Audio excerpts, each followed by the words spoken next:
در حدیث رسول خدا می‌فرمایند دروازه توبه چنان دروازه وسیع است که یک انسان اسب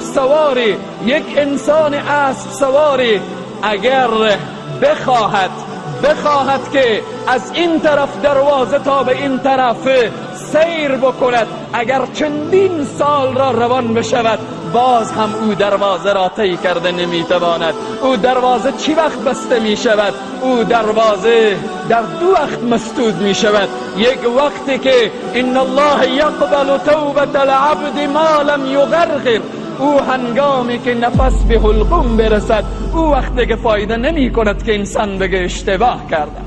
مثل توبه فرعون توبه کرد زمانی که به دریا غرق شد، گفت آمنت برب هارون و موسی، گفت خدایا ایمان آوردم به رب هارون و موسی.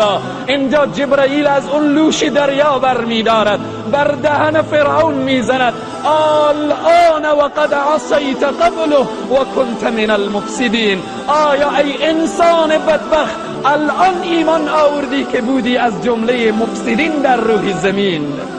یک وقت است نگذاریم که نفس به حلقوم برسه. نفس به حلقوم رسید توبه قبول نمی شود. هنوز نفس من و تو خواهر و برادر به حلقوم نرسیده، هنوز فرصت داریم، هنوز دروازه توبه بر روی من و تو باز است. یک مسدود شدن یکی از جمله علامتهای کبرای قیامت. آن هنگامی که این خورشید از طرف مغرب طلوع کند، در این روزها میبینیم از طرف مشرق طلوع میکند. یکی از علامتهای آخر الزمان اینه که ناگه که انسانها از خواب بیدار میشوند که خورشید از طرف مغرب طلوع کرده. آن هنگامی است که دروازه توبه بسته می شود. همه کفار ایمان میارن به حالشان فایده نمی کند، فساق همه متقی میشن به حالشان فایده نمیکنه. اون خواهر بی حجاب در اون لحظه با حجاب بشه به حالش فایده نمیکنه. او انسان بدبخت و شقی هر قدر بگه یا الله اشتباه کردم دیگر توبهش پذیرفته نمیشه. پس سروران عزیز و بزرگوار، هنوز خورشید از مغرب طلوع نکرده، هنوز نفس به حلقوم نرسیده، دروازه توبه باز است. بیا محبوب خدا شو، بیا دوستی خدا شو، با یک ندامت و پشیمانی درگاه الله درگاه نومیدی نیست.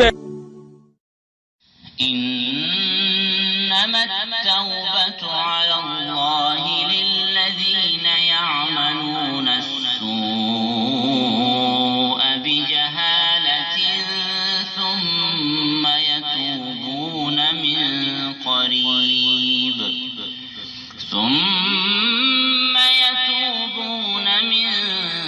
قريب فأولئك يتوب الله عليهم وكان الله عليما حكيما. وليست التوبة للذين يعملون